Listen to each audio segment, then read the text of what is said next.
ले लो स्क्रीनशॉट ले लो यार यहां से, ये लो।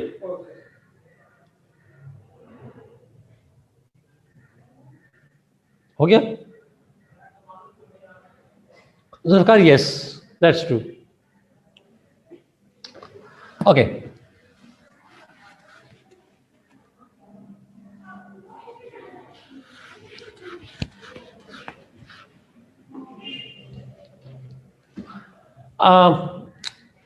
हम फीचर्स पढ़ रहे थे फेडरेशन के।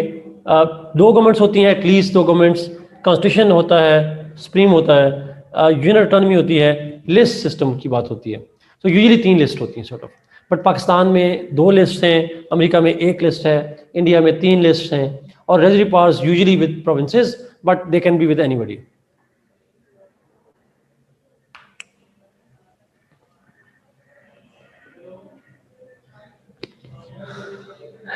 जिशान आप क्वेश्चन पूछेंगे तो मैं कमेंट करूंगा। हाँ, क्वेश्चन के अकॉर्डिंगली कमेंट होते हैं।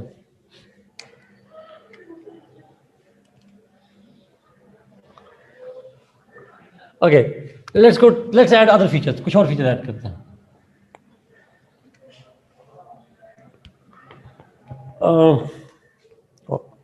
मेरे पैसे गिर गए। ओके नो बहुत इंपॉर्टेंट पॉइंट पे जाने लगा हूं जी, शायद ये सबसे इंपॉर्टेंट पॉइंट होगा, थोड़ा टेक्निकल हो जाएगा। Federations require bicameral legislature.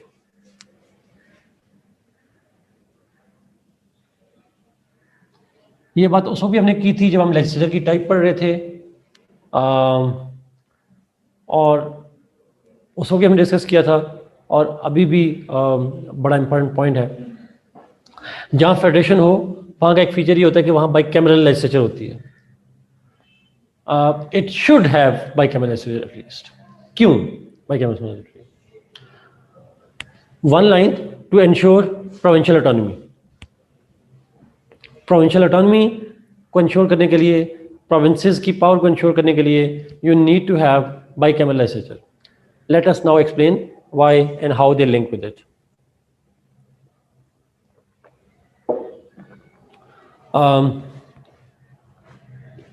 देखें, और जब मैं बाइकैमरल कह रहा हूं तो मैं फेडरल लेवल पे बात कर रहा हूं, स्टेट लेवल की बात नहीं कर रहा, प्रोविंस लेवल की बात नहीं कर रहा। फेडरल लेवल पे बाइकैमरल होना जरूरी होता है। In that bicameral, upper house is elected on the basis of principle of parity to ensure provincial autonomy, to ensure provincial autonomy, yes। अच्छा, upper house के अंदर there is equal number of members from each unit।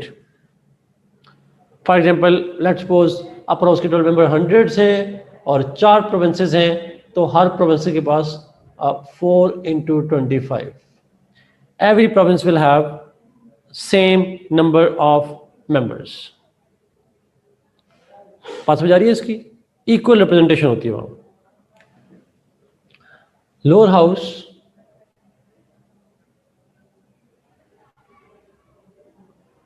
House shall have, ji Amir Hamza, Pakistan has a bicameral federation, bicameral legislature. Amir Hamza, हम इसको पाकिस्तान से link नहीं कर सकते। अपर house में इक्वल सीट्स होती हैं, आसान है। मरियम, इसको दोबारा रिपीट करता हूँ। पैरिटी अपर हाउस में हमारे, we have parity upper house. अच्छा, हमारे यहाँ पाकिस्तान में या जनरली फेडरेशन के अंदर अपर हाउस जो होता है उसमें each province has equal seats, each unit has equal seats. चाहे पॉपुलेशन ज्यादा हो कम हो, टेरिटरी कम हो ज्यादा हो, जितने प्रोविंसेस हैं each province has equal number of seats. मैंने साजिद वैसे 25 कहा, चलो मैं मिटा देता हूँ उसको 25। ये तो एग्जाम्पल दी थी। फर्ज करें, मैंने कहा एक स्टेट, चले अमेरिका की मिसाल लेते हैं, चले अमेरिका की मिसाल ले लेते हैं। अमेरिका के अंदर 100 मेंबर्स हैं टोटल सेंटर्स के, 50 स्टेट्स हैं और हर स्टेट में से 2 सेंटर आते हैं, तो टोटल मिलाकर 50 इंटू मल्टीप्लाई बाई 2 इज। अच्छा, नाउ 14 कहां से आ गई मुस्तफा? मैथ आपकी बहुत खराब है। अच्छा, coming back to this point जी। अच्छा प्लीज अब सुनिएगा, अब आप पाकिस्तान में लेके आइएगा। अब आपने मेरी बात सुनी, आपने कोई कमेंट नहीं करना, अब मैंने जवाब भी नहीं देने। अब मैं समझाने लगूं बड़ा basic point. Upper house has equal seats, each province has equal seats. 2 हैं, 4 हैं, 5 हैं, 6 हैं, 7 हैं, जितने भी हैं, each province has equal seats in upper house. Lower house में it's elected on the basis of population, means जिस यूनिट की पॉपुलेशन ज्यादा उसकी रिप्रेजेंटेशन ज्यादा। फर्ज करें एक प्रोविंस है जिसकी आबादी 60% है, तो लोअर हाउस में उसकी सीटें भी 60% होंगी। सो फॉर एग्जाम्पल एक प्रोविंस है जिसकी 60% है, प्लस एक की है 20%, प्लस एक की है 10%, और एक और की भी है 10%। लेट्स सपोज 1, 2, 3, 4 ये पॉपुलेशन है। तो लोअर हाउस में 60% सीटें इसके पास चली गई, 20% इसके पास, 10% इसके पास, 10% इसके पास। लेकिन अपर हाउस में क्या होगा? How many seat for this province? इसको अगर मैं ए, बी, सी, डी कहूं तो हर एक के साथ कितनी सीट्स? Same, equal. फर्ज करें अगर 100 है तो इक्वल सीट 100 में से 25-25 से जितनी भी सीट्स हों। 200 सीट है तो हर एक के पास जो है वो जो भी आ जाएंगी 50-50 आ जाएंगी, जितनी आ जाएंगी। तो every province has equal seats in upper house. और लोअर हाउस में जिसकी आबादी ज्यादा उसके। अच्छा फर्ज करें हाइपोथेटिकली, फर्ज करें अगर हाइपोथेटिकली अगर एक ही हाउस हो, अपर हाउस ना हो, सिर्फ एक हाउस है ये वाला, they have only one house, lower house. अच्छा ये जो लोअर हाउस है, जो एक ही हाउस है, इसके अंदर ए स्टेट की आबादी है 60% और 60% सीट उसकी चली गई। बी को मिलाकर 80% सीट उसके पास चली गई। तो ये दोनों मिलकर क्या करेंगे?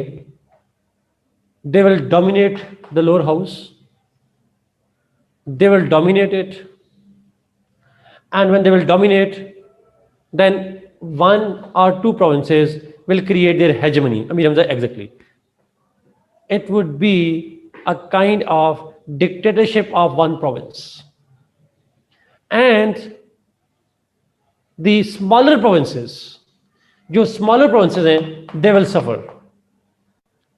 The larger will benefit, budget वहां उनके पास चला जाएगा, डिसीजन मेकिंग उनके पास आ जाएगी, and the smaller provinces will suffer.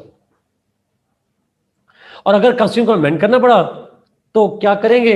वो दोनों प्रोविंस मिलकर दोनों प्रोविंस का कॉन्स्टिट्यूशन को अमेंड करेंगे, सारी इख्तियार दे देंगे फेडरल गवर्नमेंट को, और फेडरल गवर्नमेंट जो है यहाँ से एग्जीक्यूटिव से वो इख्तियारात उठाएगी और वो इन दो प्रोविंसेस में सारा बजट लगाना शुरू कर देंगे। स्मॉलर प्रोविंसेस के पास लिमिटेड ऑटोनॉमी होगी जो आइन में लिखी होगी, और आइन को अमेंड करके ये दोनों सारी पावर फेडरल गवर्नमेंट को दे देंगे। तो ऐसा इफेक्ट नहीं होगा। जो पॉइंट है सारा, इसको हम कहते हैं this one house will create the monopoly of और the hegemony of the abuse of power by the largest population provinces. अच्छा क्वेश्चन इज, अगर एक प्रोविंस की या दो प्रोविंस की मोनोपोली क्रिएट हो जाएगी तो वीक प्रोविंसेस जो हैं, स्मॉलर प्रोविंसेस जो हैं, they will suffer because of it. तो ये होने से बचने के लिए स्मॉलर प्रोविंसेस की पर्टिकुलरली उनके राइट्स को प्रोटेक्ट करने के लिए आप अपर हाउस में इक्वल सीट्स रख देते हैं। इक्वल सीट्स रखने का फायदा ये होगा that the smaller provinces will have equal power to the provinces with the larger population. Everybody will be at par with everybody, irrespective छोटा सूबा है बड़ा सूबा है। इसको हम कहते हैं the upper house ensures equality in a federation. आप लोअर हाउस में इक्वलिटी रख नहीं सकते बिकॉज डेमोक्रेसी का तकाजा ये है जिसकी आबादी ज़्यादा उसकी रिप्रेजेंटेशन ज़्यादा। बट स्टेट के अंदर, thank you so much, but state के अंदर इंश्योर करने के लिए कि फेडरेशन के अंदर हर हाउस के पास एक सेंस ऑफ इक्वलिटी हो, I am smaller but I am equal, I am weaker but I am equal, ये सेंस देने के लिए you have to develop an upper house. So the upper house prevents the hegemony of the powerful states, the larger provinces, and therefore preserves the smaller and the weaker ones.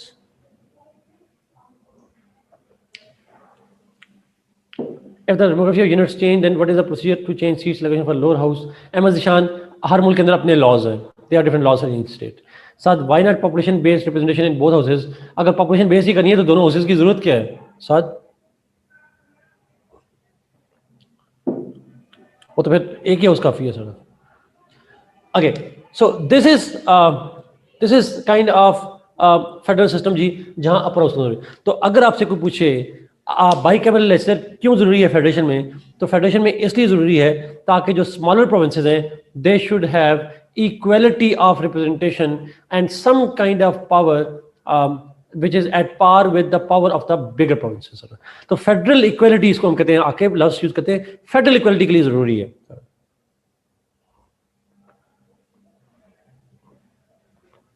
Okay,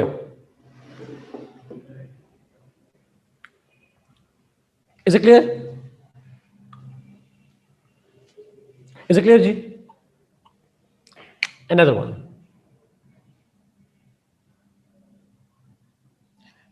Constitution is made rigid. In federation, constitution is made rigid. कैसे? I mean, how it is linked with them.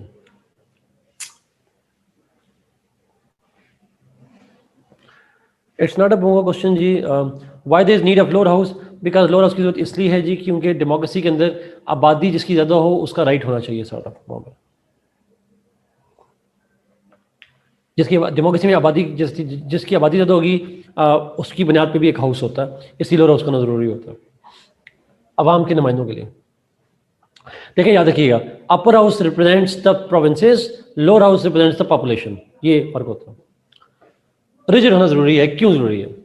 अब जरा ध्यान में रखिएगा, federation में province के पास power किसके पास होगी? Yes Aiza, absolutely yes, you are right too. जो फेडरेशन होता है उसमें कॉन्स्टिट्यूशन पावर डिस्ट्रीब्यूट करता है, ये पावर फेडरल गवर्नमेंट की है, ये यूनिट्स की है, और इसकी पावर ये है, दूसरे की पावर ये है, और उसको इंश्योर करता है constitution.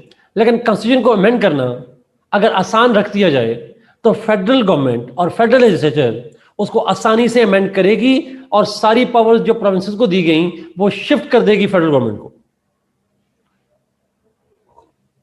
So to make sure that provincial autonomy is manipulated and to make sure that the federal government does not manipulate the power and does not amend the constitution to turn power in its own hands, ऐसा करने से रोकने के लिए to do that फिर क्या किया जाता है? what is done is the constitution is made rigid, उसकी amendment मुश्किल बना दी जाती है ताकि फेडरल गवर्नमेंट आसानी से पावर्स प्रोविंसेस से छीन के अपने पास ना ले आए. आप तीनों के कमेंट बिल्कुल ठीक है, हमजा आपका ठीक है. यूनिलैटरल अमेंडमेंट स्टार्ट हो जाएगी जिससे पावर फेडरल गवर्नमेंट को ट्रांसफर हो जाएगी.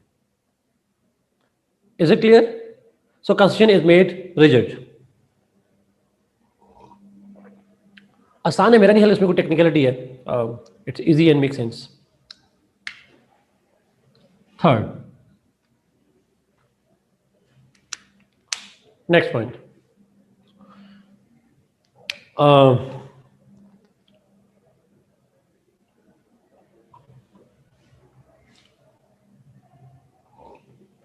निशान अब इसी पॉइंट पे आने लगा हूं, जुडिशरी.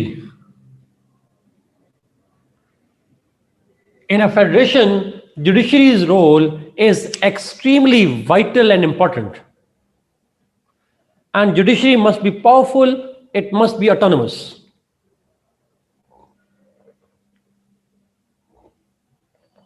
अब ये पॉइंट सुनिएगा गौर से. ये निशान आप वाले पॉइंट भी एग्जैक्टली उस पर आ रहा हूं।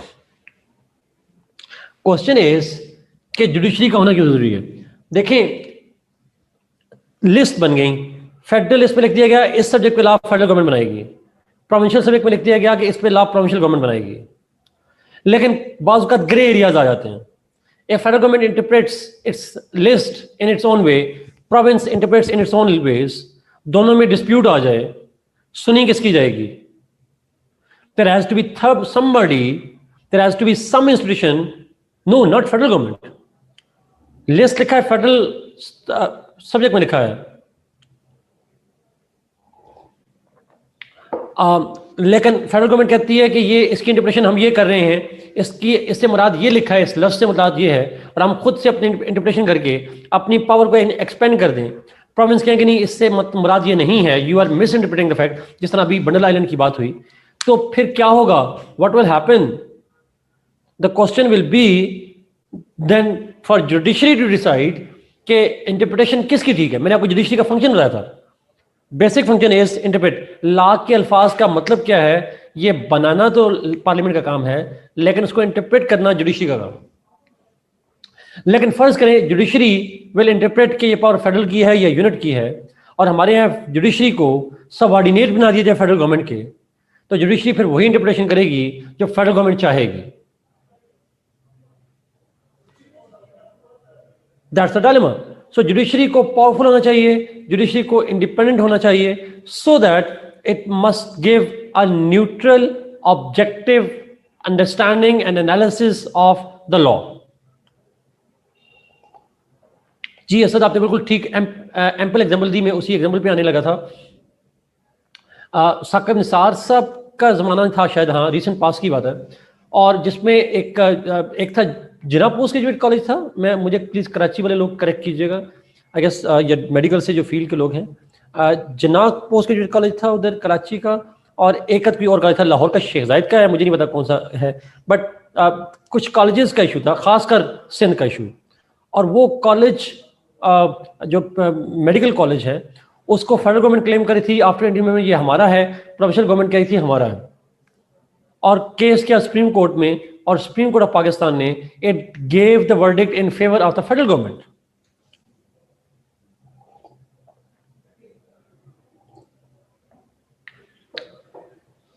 अच्छा, जिना था, जिना पोस्ट ग्रेजुएट कॉलेज, तो कराची वाला, तो क्वेश्चन ये उठा, सुप्रीम कोर्ट ने फैसला दे दिया, इंटरप्रेट कर दिया लॉ को, कॉन्स्टिट्यूशन को, उन्होंने कहा जी ये फेडरल का क्लेम जस्टिफाइड है।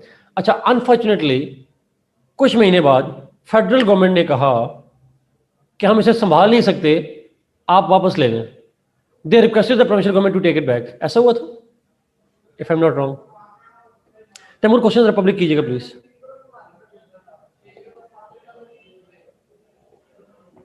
तो ये इसलिए अगर, लेकिन फर्ज करें अगर जुडिशरी आपकी इंडिपेंडेंट और ऑटोनमस ना हो तो फिर प्रॉब्लमेटिक हो जाता है, वो फिर सबऑर्डिनेट हो जाएगी और वही करेगी जो उससे गवर्नमेंट कहेगी।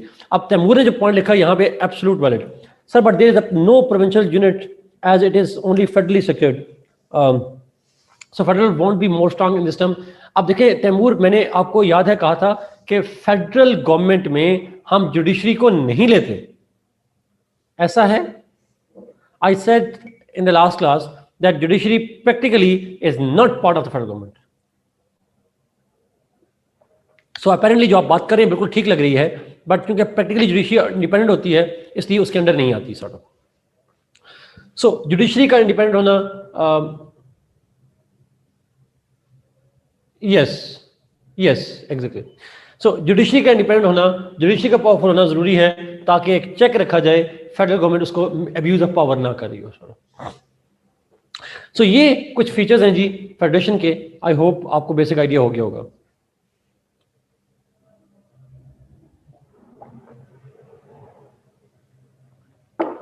Is it clear?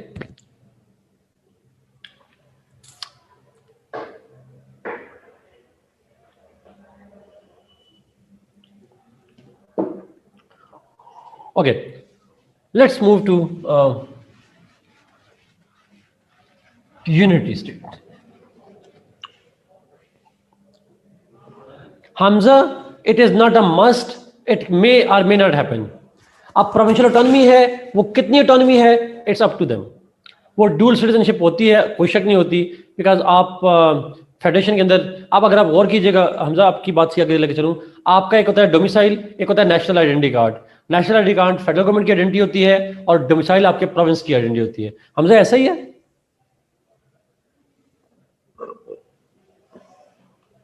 जी जी ऐसा ही है। तो हमारी ड्यूल सिटीजनशिप होती है सॉर्ट ऑफ, नो डाउट, वो हो भी सकती है। फ्लैग, नेशनैलिटी वगैरह ये चीज़ें हो भी सकती हैं और नहीं भी हो सकती। पाकिस्तान में नेशनलिटी का कॉन्सेप्ट तो नहीं है, लेकिन सिटीजनशिप का कॉन्सेप्ट जरूर है। Okay, let's go to unity. आसान है।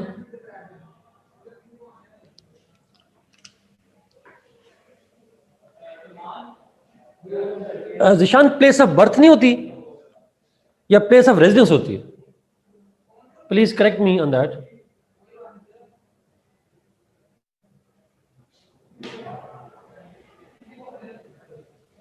ओके,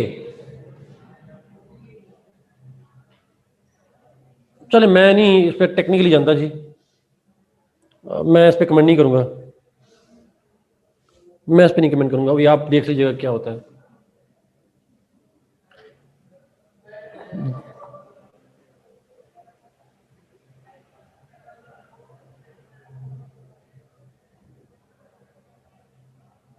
ठीक है, रेजिडेंस होती है। बेहतर है कि हम कमेंट नहीं करें, लॉ वाले ज़्यादा बेहतर जानते हैं, तो मैं इस पर कमेंट नहीं करूंगा। बट पॉइंट इज, वो एक प्लेस को जरूर करती है, डोमिसाइल बेस्ड हमारे यहाँ। लेकिन अमेरिका के अंदर तो प्रोविंशियल स्टेट की बाकायदा सिटीजनशिप होती है। हमारे यहाँ डायरेक्ट सिटीजनशिप तो नहीं होती, बट ऑब्वियसली हमारे यहाँ डोमिसाइल जो है वो प्रोविंशियल उसको रिप्रेजेंट करता है। वो अभी नहीं हुआ तैमूर। पाकिस्तान वाले, पाकिस्तान के लिए बेहतर कौन सा सिस्टम है, अभी यूनिटी करके फिर आएंगे उसके लिए।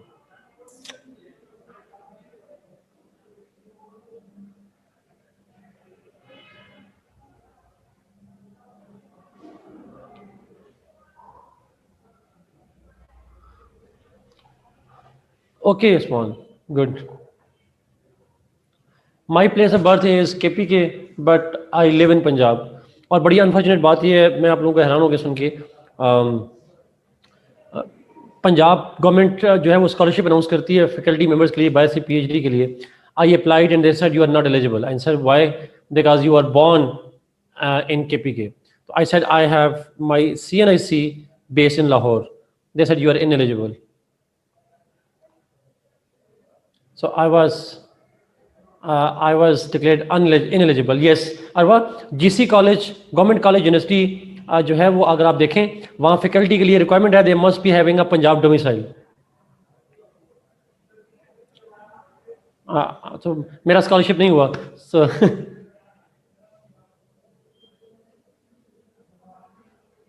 आई डोंट नो। ओल्ड राइवली नहीं है, I don't know, I don't know, I mean it's not about talent. I think we should follow the law. Whatever is the law, we can criticize the law, but it's a law. I am living here for 11th year.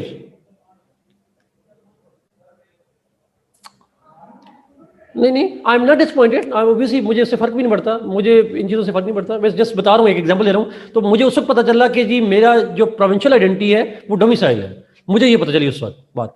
मुझे उन्होंने समझाया आपकी provincial, आपके ID card नहीं, आपका domicile. ID card आपकी Pakistani citizenship को show करता है, आपका डोमिसाइल आपकी प्रोविंशियल को शो करता है। That was what I was told.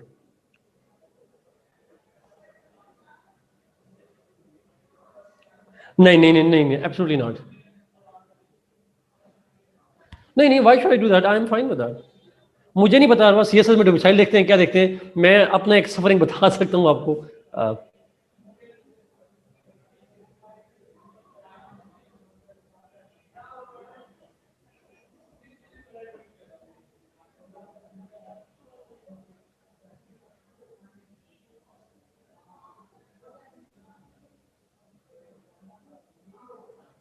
Yes, I did my master's from University of Peshawar, obviously rather.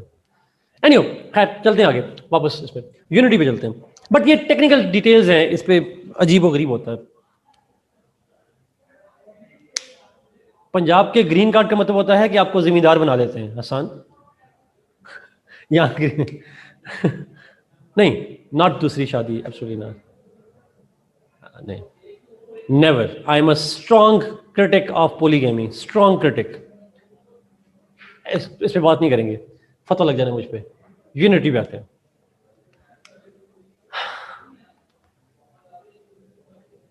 मैं मेरे if my friends gate second married, किसी दोस्तों की होती है, I cut off all the links with them, because मैं बड़ा सख्त हूँ इसके ऊपर. एब्सोल्युटली. एनीवे, वापस चलते हैं जी. यूनिटी में.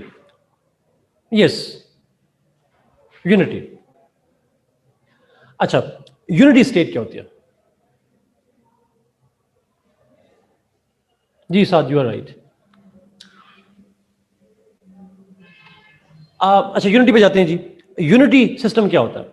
अच्छा, यूनिटी सिस्टम का जो कॉन्सेप्ट है बड़ा आसान है, लेकिन कंपेरिजन बहुत लंबी डिटेल नहीं है इसकी, आसान सी डिटेल है, ज्यादा नहीं है. अच्छा, unity system is that system जिसके अंदर, जरा गौर से सुनिएगा प्लीज, बड़ा आसान है, एक जुमले में समझ आ जानी है. Unity system is that system. अच्छा, is it a type of state और गवर्नमेंट? अगर आपसे पूछूं, डेफिनेशन भी जाने लगा हूं, डेफिनेशन भी मुझे बताएं. Is it a type of state? Yes, it's a type of state. It is a type of state. It's a type of state. It's a type of state in which the powers are given to the central government, the national government. All the parts are given to, or they are exercised by the central or national government.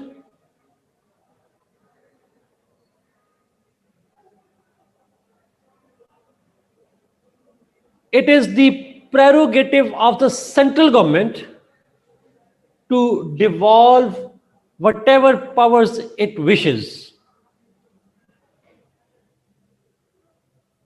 It is up to the central government. It is up to the central government to devolve the powers to the provincial governments or not, जो भी करना चाहे. मैं इस बात को दूसरे तरीके से आता हूं, एक घुमा के बात करता हूं. Unity system is a system in which concentration of powers is in the hand of the federal कह रहा हूं, in the hands of the national or central government. हम लफ्ज फेडरल इस्तेमाल नहीं करते यहां पे, यहां सेंट्रल गवर्नमेंट कह देते हैं, नेशनल गवर्नमेंट कह देते हैं. So it is a system of state in which powers, all powers are concentrated in the hands of the central government or the national government. हाँ, अब वो सेंट्रल गवर्नमेंट अपनी पावर को डेलीगेट कर दे. No no Sajid, not. Federation में term federal government, और जो यूनिटरी है उसमें कहते हैं सेंट्रल गवर्नमेंट. लेकिन हमारे यहाँ कभी कभी फेडरल को भी सेंट्रल गवर्नमेंट कह देते हैं, चल जाता है. हमारे अपने आर्टिकल देखें, उसके अंदर कोर्स देखें, सिलेबस के अंदर उसको भी फेडरल गवर्नमेंट को सेंट्रल गवर्नमेंट कहा हुआ है, लेकिन वो चल जाता है. बट हम थियोरेटिकली जब बात करते हैं तो फेडरेशन में फेडरल गवर्नमेंट और यूनिटी में central government. So in unity states, in unity system, central government has all the powers in its own hands. All the powers. अब उसकी मर्जी है सेंट्रल गवर्नमेंट की पावर डिस्ट्रीब्यूट करे, डिवॉल्व करे या ना करे. That's up to them. Is it clear?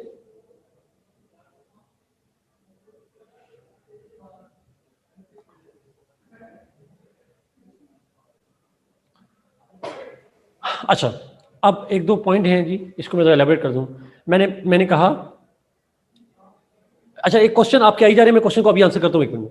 मैं पहले समझा दूं बेसिक आइडिया. बेसिक पॉइंट ये है कि यूनिटी सिस्टम वो होता है जिसमें सारी की सारी पावर होती है सेंट्रल गवर्नमेंट के हाथ में, यूनिट्स के हाथ में, प्रोविंसेस के हाथ में पावर्स होती हैं, लेकिन वो पावर्स होती हैं जो सेंट्रल गवर्नमेंट उनको देती है.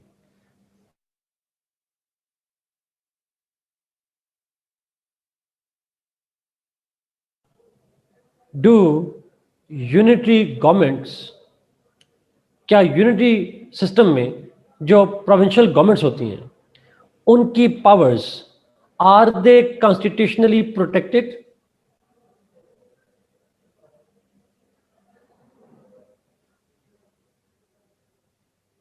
नो, उनकी कॉन्स्टिट्यूशनल प्रोटेक्शन नहीं होती, आइन प्रोटेक्ट नहीं करता यूनिटी में, बिकॉज पावर उनको देता ही नहीं है तो प्रोटेक्ट कैसे करेगा?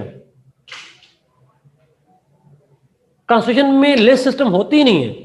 कॉन्स्टिट्यूशन सारी पावर्स कहता है, कॉन्स्टिट्यूशन सारी पावर्स दे देता है सेंट्रल गवर्नमेंट को, concentration of power central government के हाथ में होती है, तो फिर आइन प्रोटेक्ट ही नहीं करता सब। अगेन नाउ लेट्स सी, इसके कुछ फीचर्स की बात करते हैं।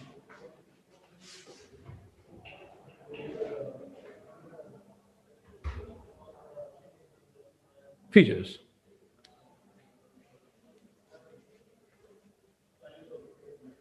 We can use any government, साथ हम इसको बेहतर है लफ्ज प्रोविंस ना कहें, यूनिट कह दें, बट प्रोविंस भी कह लेंगे तो चल जाएगा, बट बेहतर है कि यूनिट ही कहें। मैं शायद बोल देता हूं गलती से, बट आप यूनिट ही कहें उसको। Constitution does not give any powers to units or provinces. अच्छा, एक बात जरा मुझे प्लीज, एक क्वेश्चन आ रहा है तो मैं इसलिए जरा नाम लिए बगैर जनरली कमेंट करता हूं, प्लीज बताइएगा। देखिए, पार्लियामेंट्री और प्रेसिडेंशियल का ताल्लुक है फॉर्म ऑफ गवर्नमेंट से, यूनिटी और फेडरल का ताल्लुक है फॉर्म ऑफ स्टेट से। तो मेरा आपसे सवाल है, प्लीज बताइएगा मुझे प्लीज, क्या इस यूनिटी का कंपैरिजन पार्लियामेंट्री या प्रेसिडेंशियल से किया जा सकता है? नहीं किया सकता। It's like comparing apples with oranges, ठीक है ना, बिल्कुल अलग हो जाएगा। तो हम बात करेंगे यूनिटी का कंपैरिजन, आप ये कह सकते हैं कि पाकिस्तान में यूनिटी हो या फेडरल हो, ये तो मेक सेंस करेगा, इट विल मेक सेंस। या आप ये कहें पार्लियामेंट्री हो या प्रेसिडेंशियल हो, लेकिन अगर आप ये सवाल कंस्ट्रक्ट करें, अगर आप मुझसे ये सवाल पूछें कि Pakistan should have a unity government और presidential, will it be a question? No. Is it clear? ये बेसिक आइडियाज में से कीजिएगा please. Good. Okay, let's now coming back to the features. इसके फीचर्स पे जरा जाते हैं, फीचर्स पे जाते हैं। अच्छा, फीचर्स पे जब हम जाएंगे यूनिटी के अंदर, तो एक पॉइंट प्लीज जहन में रखिएगा। One point to start with is कि in unity states the powers are concentrated into the central government's hand. Central government is supreme. Central government has all the powers. Nasir इसको रख दो, ये गिर जाएगी, गिरने लगे था मुझसे। ओके, सॉरी जी। Central government has all the powers, सारी पावर्स होती हैं सेंट्रल गवर्नमेंट के हाथ में। It can or cannot, sorry, it may or may not devolve powers to units. वो डिवॉल्व कर भी सकती है और नहीं भी कर सकती। अच्छा, आपसे एक छोटा सवाल पूछ रहा हूं, आसान आपके सवाल पे 1 मिनट पहले से मैं एक दूसरा कर लूं प्लीज। मेरा आपसे सवाल यह है, if all the powers are in the hands of the central government, is there any need of the constitution in such states? No. So हम ये नहीं कहते कॉन्स्टिट्यूशन नहीं होता, we are not saying there is no constitution, but हम ये कहते हैं कॉन्स्टिट्यूशन मे और मे नॉट बी रिटन, वो लिखा हुआ हो भी सकता है और नहीं भी हो सकता।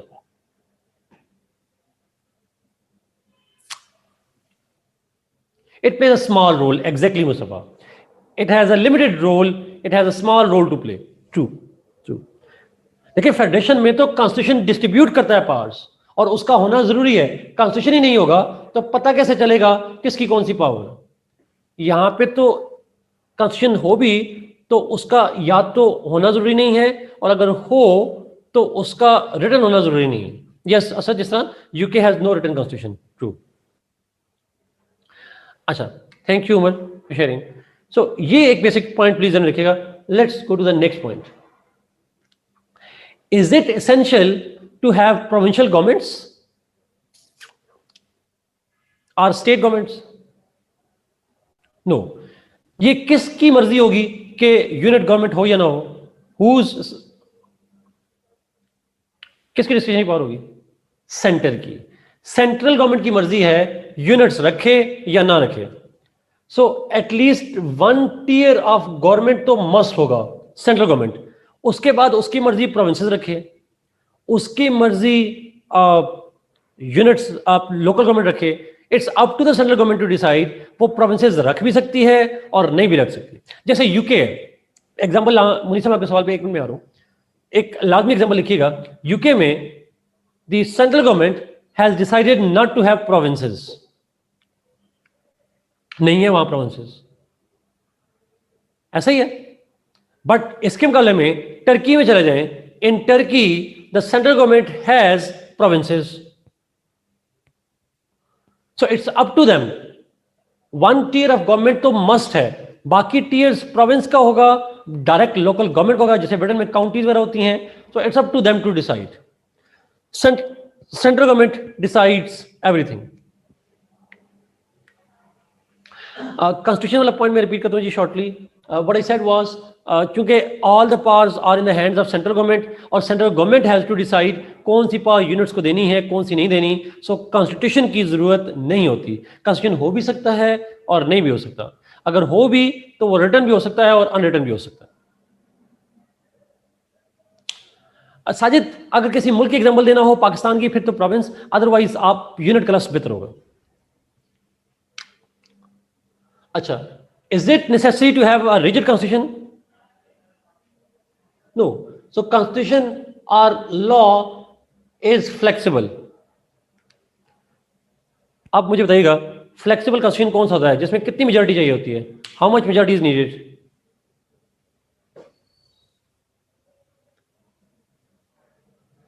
Simple majority. वन नहीं कहा करें, वन नहीं कहा करें। वो तो मैंने पूछा था मिनिमम कितनी है वो, तो आपने कहना है सिंपल मेजॉरिटी चाहिए होती है। मैंने कभी नहीं कहा कि वन मेजॉरिटी चाहिए, सिंपल मेजॉरिटी चाहिए। हाँ, मिनिमम मेजॉरिटी अगर कितनी चाहिए होगी तो वो वन हो जाएगी।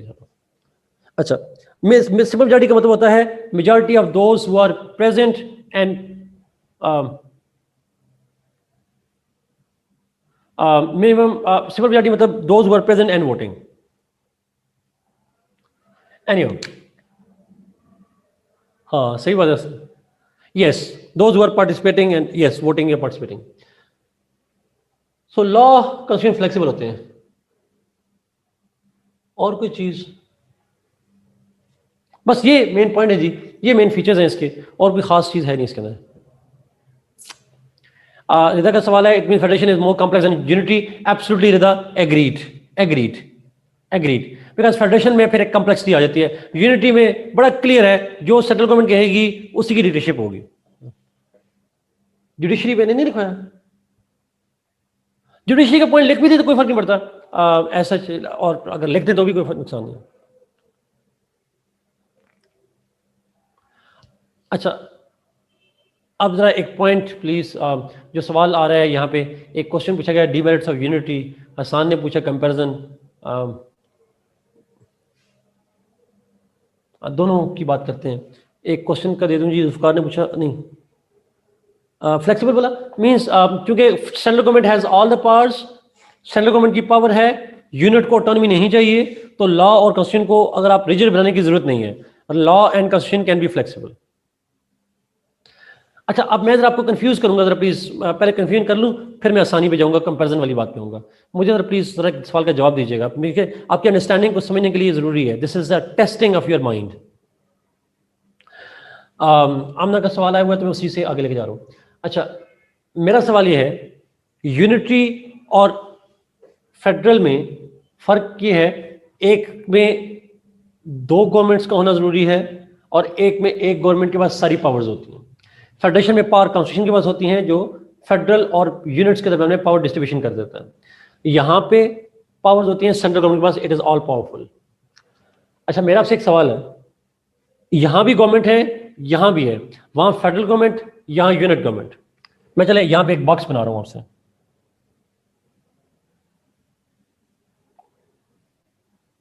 फेडरल और यूनिटरी। फेडरल में फेडरल गवर्नमेंट और unit government,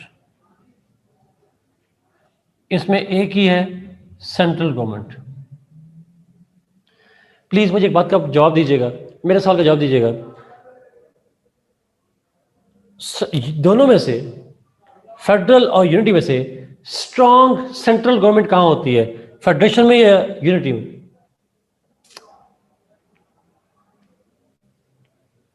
strong central, unity में।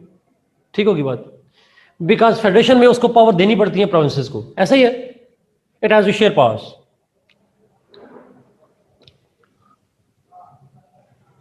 अगला सवाल, अगला सवाल, फेडरल और यूनिटी में यूनिट्स के पास पावर किस में ज्यादा होती है?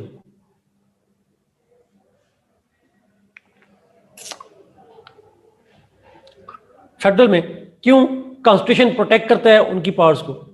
यहां पे पावर हो दे भी दे, क्या पता अगले दिन वापस ले ले, they can take it back. जब पावर डेलीगेट की वापस ले ली, और वैसे भी आसान होता है, कॉन्स्टिट्यूशनली प्रोटेक्टेड है तो स्ट्रांग होती है। अच्छा, अब अगला सवाल आपसे, थोड़ा कंफ्यूज करने वाला सवाल, अब मैं कंफ्यूजन पे आ रहा हूं। अगर अभी कंफ्यूजन, फेडरल में, फेडरल सिस्टम में पार्लियामेंट्री सिस्टम हो, तो फेडरल गवर्नमेंट के अंदर तीन जो ब्रांचेस है, executive, legislative, judiciary, parliamentary system हो तो ज्यादा पावर किसके पास होंगी?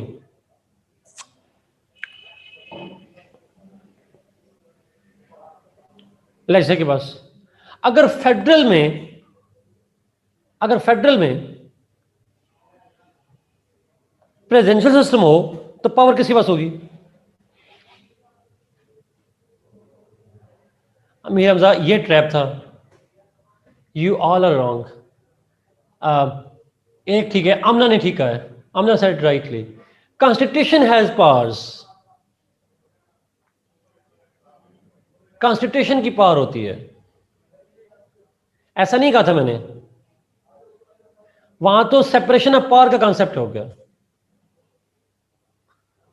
प्रेसिडेंशियल में होता है सेपरेशन ऑफ पावर कॉन्सेप्ट, कोई एक नहीं होता डोमिनेट। याद आ गया सबको? जी इकरा, एक्जैक्टली यही पॉइंट है, तीनों में नहीं है। या तो फिर आपका आंसर ये होना चाहिए there is separation of powers, या आपका ये आंसर होना चाहिए कॉन्स्टिट्यूशन हैज पावर्स। जी, none of them is superior, exactly. अच्छा, अच्छा अगला सवाल, आप और कंफ्यूज, अब सोच के जवाब दीजिएगा, जल्दी में नहीं दीजिएगा। यूनिटी सिस्टम में, यूनिटी सिस्टम में central government has all the powers. अब अगर यूनिटी सिस्टम में प्रेसिडेंशियल आ जाए तो who will be more powerful, executive, legislature और जुडिशरी?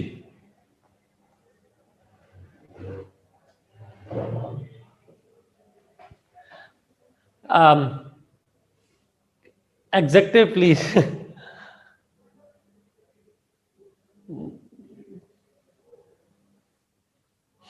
अच्छा, कैसे एग्जीक्यूटिव, मुझे बताएं, एग्जीक्यूटिव कैसे, प्रेसिडेंशियल में एग्जीक्यूटिव कैसे पावरफुल हो जाता है, बताएं जरा।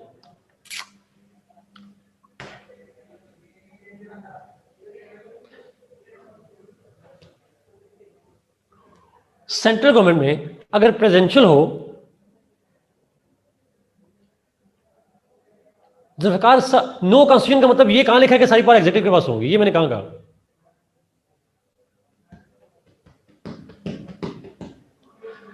देखिए यूनिटी स्टेट है, एक दफा सवाल दोबारा सुनिएगा प्लीज, आपने ना अपने आप को खुद कंफ्यूज किया हुआ है। इक्वल डिस्ट्रीब्यूशन मुस्तवा जिसको आप बात करें, सेपरेशन ऑफ पावर्स की बात कर रहे हैं, किसी एक के पास पावर नहीं होगी। अच्छा, मुझे एक सवाल जवाब दीजिएगा, अब मैं, मेरे सवाल का जवाब दीजिएगा प्लीज, मेरा सवाल का जवाब दीजिएगा प्लीज।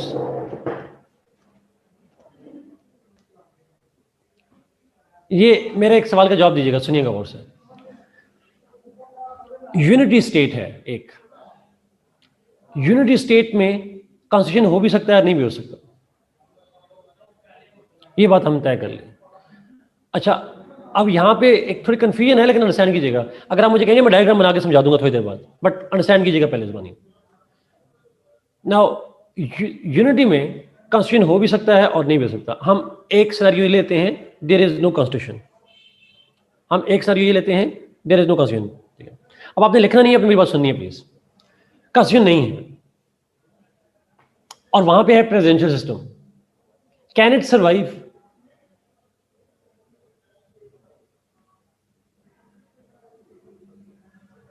नहीं सर्वाइव कर सकता, बिकॉज प्रेसिडेंशियल में होती है सेपरेशन ऑफ पावर्स, लेकिन एग्जेक्टिव, लेजिस्लेचर, जुडिशरी का आपस में क्या रिलेशनशिप होगा, कोर्स किसकी पावर क्या होगी, आइन तो लिखा ही नहीं है और कोई सुप्रीम भी नहीं है।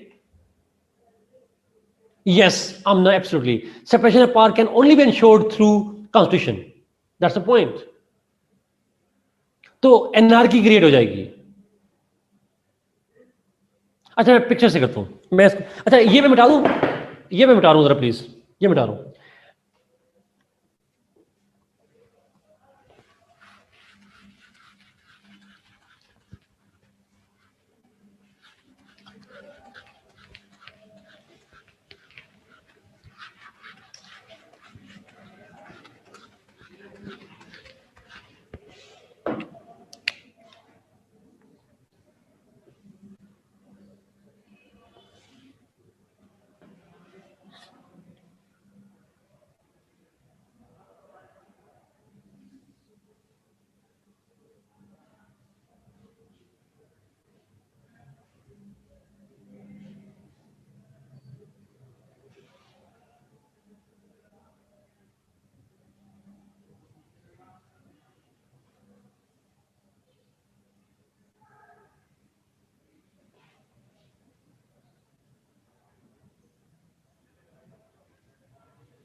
कोई नहीं,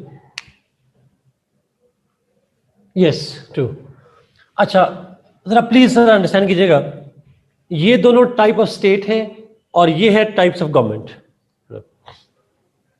अनरिलेटेड है, बट हम सिनेरियो क्रिएट करते हैं। Theoretically speaking parliamentary system federal में भी हो सकता है, यूनिटी में भी हो सकता है। मैं आपको एग्जांपल देता हूं एक दो मुल्कों की। Pakistan is parliamentary and federal.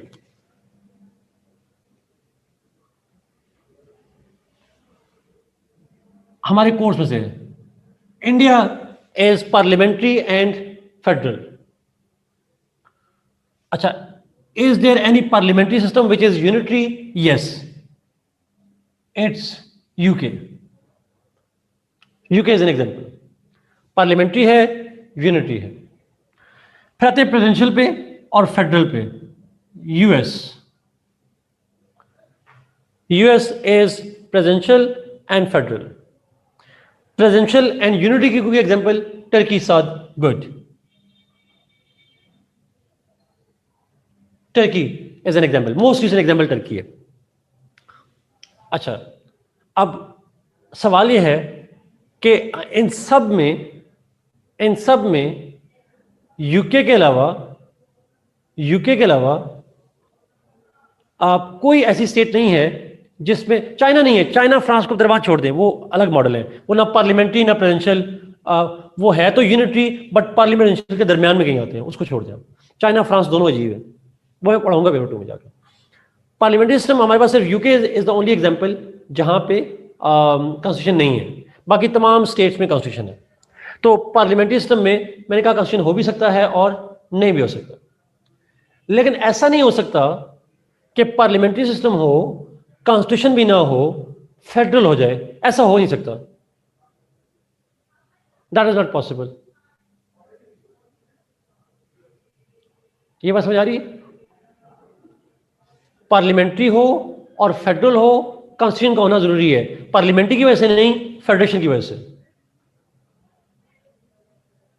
जी, मैं इसको रिपीट करता हूं। पार्लियामेंट्री सिस्टम हो, हमने पार्लियामेंट्री पे पढ़ा, आइन का होना जरूरी नहीं है, कॉन्स्टिट्यूशन का होना जरूरी नहीं है। ये आप जरा बातें याद करेंगे तो आपको समझ आ जाएगी। पार्लियामेंट्री में कॉन्स्टिट्यूशन का होना जरूरी नहीं है, बिकॉज पार्लियामेंट सुप्रीम होती है, जो करना चाहे कर ले। फेडरेशन में कॉन्स्टिट्यूशन का होना जरूरी है, तो it has to be combination of both. तो पार्लियामेंट्री भी हो, फेडरेशन भी हो, पाकिस्तान इंडिया वगैरह में है ये सिस्टम। यहां जरूरी नहीं है, यहां पे जरूरी है, तो हमारे यहां है।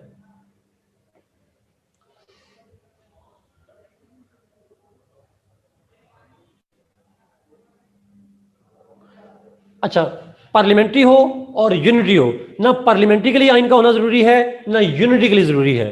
तो यूके में कॉन्स्टिट्यूशन नहीं, ऐसा ही है ना, पार्लियामेंट्री में कॉन्स्टिट्यूशन होना जरूरी है ना यूनिटी में। यूके तो परफेक्ट एग्जांपल होगी, क्लासिकल एग्जांपल होगी। अब आते हैं प्रेसिडेंशियल पे। प्रेसिडेंशियल में आइन का होना जरूरी है कॉन्स्टिट्यूशन के लिए, चाहे वो फेडरल हो या ना हो। प्रेसिडेंशियल में कॉन्स्टिट्यूशन का होना जरूरी हो जाता है। लेकिन मैं कहना ये चाहता, जो कंफ्यूजन में क्रिएट जिस पे करना चाहता हूं वो ये था, ऐसे ना सोचिएगा कि अगर प्रेसिडेंशियल हो और यूनिटी हो तो आप ये देखें कि यूनिटी में कॉन्स्टिट्यूशन का होना जरूरी नहीं है, लेकिन प्रेसिडेंशियल के लिए तो जरूरी है ना, it is a must thing. So दोनों में से किसी एक, तो फेडरेशन में आइन का होना जरूरी है, यहां पे कॉन्स्टिट्यूशन का होना जरूरी है, और यहां पे होना जरूरी है। Presidential and unity they are possible, but उस सूरत में पॉसिबल है जब आइन होगा मेरा। इफ देयर इज कॉन्स्टिट्यूशन फिर possible, otherwise not possible.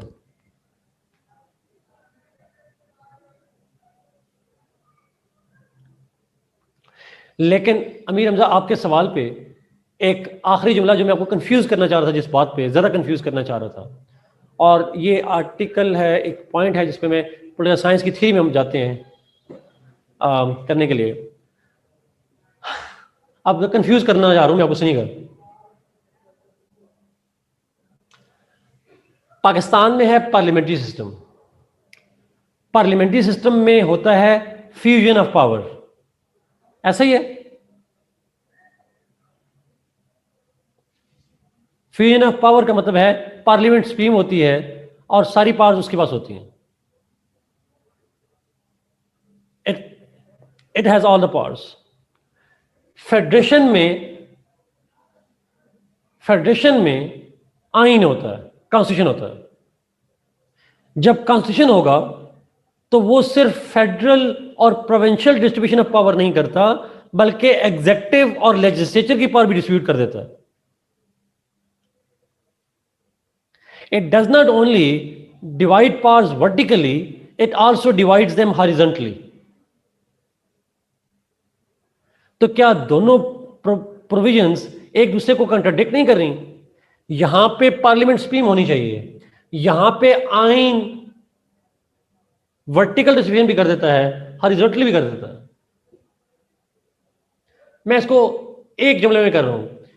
In parliamentary system there is fusion of power, in a federal system there is separation of power. तो जब यहां पे फ्यूजन, यहां पे सेपरेशन, कंबाइन करके कंफ्यूजन।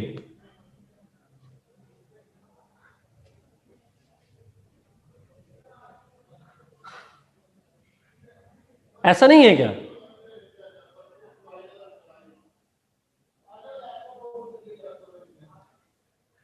ये जो लॉ वाले हैं, अगर उनको समझ आई है तो मैं समझ जाऊंगा मैंने समझा दिया है, बाकी को नहीं है तो कोई बात नहीं।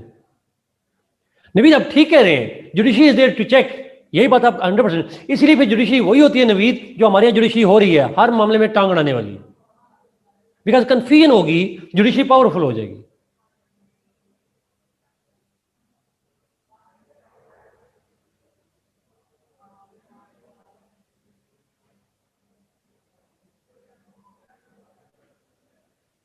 पर लॉ वाले समझ, मैंने कहा लॉ वाले समझ आ जाए, मजे कोई मसला नहीं है। नहीं एक क्वेश्चन है जी, पेपर में तो सवाल ऐसा नहीं आएगा, नहीं आएगा। एग्जैक्टली अमीर हमजा, यही मेरा पॉइंट था।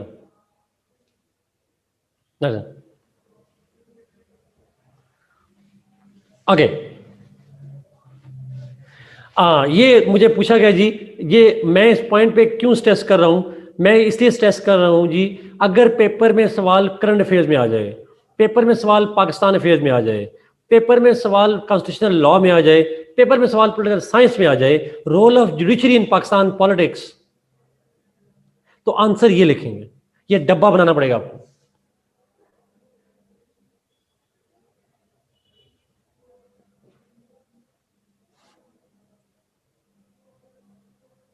जी उस्मान प्लीज, को प्लीज पक्का उस्मान इस क्वेश्चन को पब्लिक करें प्लीज, कमेंट को प्लीज। उस्मान ने लिखा जी, then it's not the system which governs but the way in which system is being governed. Exactly, क्योंकि सिस्टम में कंफ्यूजन क्रिएट हो गई है सर। चले एक छोटा सा डब्बा और बनाऊं, एक छोटा सा बनाऊं। ओके, मैं साइड करता हूं, ये लो होगी। ओके, एक डब्बा और बनाऊं। जी अमीर हमजा, एग्जैक्टली प्लीज इसको पब्लिक करें, अमीर हमजा इसको पब्लिक करें पॉइंट को प्लीज।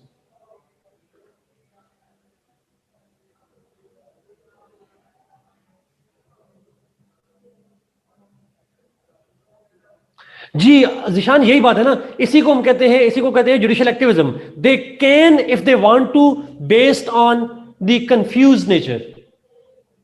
जी अमीर हमजा का पॉइंट अगर देखें जी, उन्होंने बिल्कुल ठीक लिखा है इसमें। So we will talk about the inherent conflict between the federal government and parliamentary system. और inherent conflict कौन सा है Amir Hamza? That is about separation of powers and fusion of power. Parliamentary में fusion, federation में separation of powers. और उस contradiction की वजह से, क्योंकि law की interpretation judiciary पे चली जाती है, judiciary grows in power. इस contradiction के बाद कौन dominate होगा आसान? That contradiction will make judiciary powerful. So judiciary is innocent, stuck between systems. It thinks that it is innocent. Actually, judiciary enjoys this confusion. अच्छा, जिन लोगों को समझ नहीं आई, आप एक काम कीजिएगा, इस पे काम कीजिएगा प्लीज। काम ये करिएगा कि एक डिसीजन आया था, अगर आप जरा पढ़िएगा प्लीज, मैं हल्का सा बता देता हूं। बट 21st अमेंडमेंट केस जुलाई 2015 में उसकी वर्डिक्ट आई थी सुप्रीम कोर्ट में, और सारी डिबेट यही थी कि हम पार्लियामेंट्री भी हैं, हम फेडरेशन भी हैं।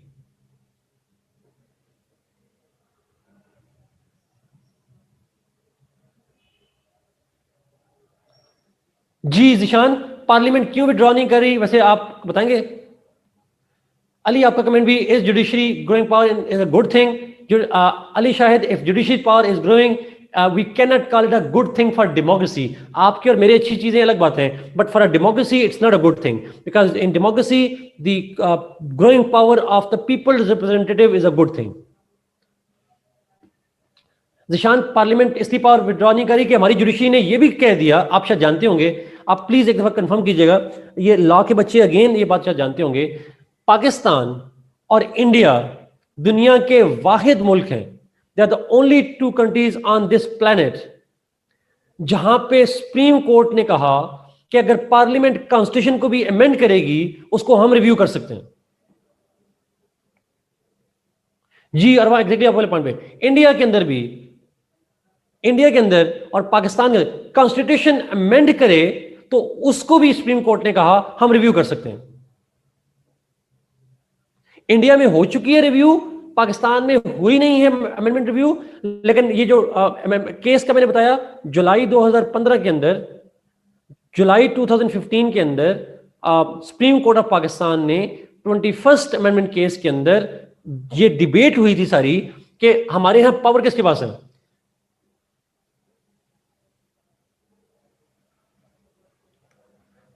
जी शहबाज को जरा अनम्यूट करें।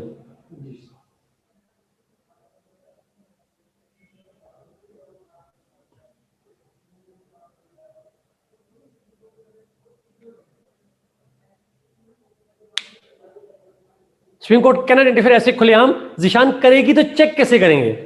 Who will check them? That's a dilemma.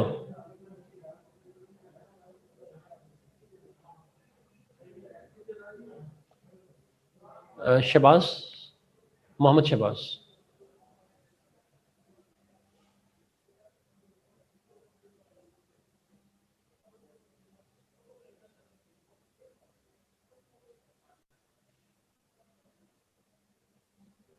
Thank you साथ फॉर शेयरिंग। ये सबसे नीचे है जी शहबाज। सर अस्सलाम वालेकुम सर। वालेकुम जी शहबाज। जी सर, ये being a federal state, it's a prerequisite for any state to have maximum judicial activism. Being a federal state, I quote again, but Pakistan is one of those states जहाँ पे judicial activism minimum है, being a parliamentary plus federal. अच्छा, ठीक है आपको sir, लगता है minimum है? शहबाज ये सोच के बोलिएगा। मिनिमम सर, मिनिमम है हमारा, मिनिमम है। ठीक है, अमेरिका से कम है आप कहना चाह रहे हैं? जी सर, कंसीडरिंग दिस के judicial activism is available in UK too, ठीक है, वहां पे भी कुछ केसेस के अंदर ये काम हुआ है सर। अब ये जो इसके अंदर प्रिवेल कर जाती है judiciary, on what ground they prevail के सर, एक चीज जो पार्लियामेंट्री सिस्टम में अलाउड नहीं है, like chief justice did this sir, एक काम लेजिस्लेचर का है, how can judiciary go for that? Like मैंने वेग जो डोमेन्स की बात की थी लास्ट टाइम भी, तो अभी तक मुझे नहीं समझ आया कि जुडिशरी उसके ऊपर सर अंडर द नोज वो कर जाते हैं, वो ये मामला कर जाते हैं, वो सुपरसीड कर जाते हैं चीजों को, and they define for themselves के जी ये हमारी ये डोमेन्स हैं, लाइक ब्लास्फेमी में हो जाता है। ठीक है, अब वहां पे सर ऑल इन ऑल है जुडिशरी, तो इसके ऊपर चेक कौन रखेगा फिर, जो इनकी जो पावर है? देखें, मैं इसी को ना इसी को करने के लिए दूसरा टेबल बनाने लगा हूँ यहाँ पे शहबाज। देखें, हम एक टेबल इस तरह से बना लें कि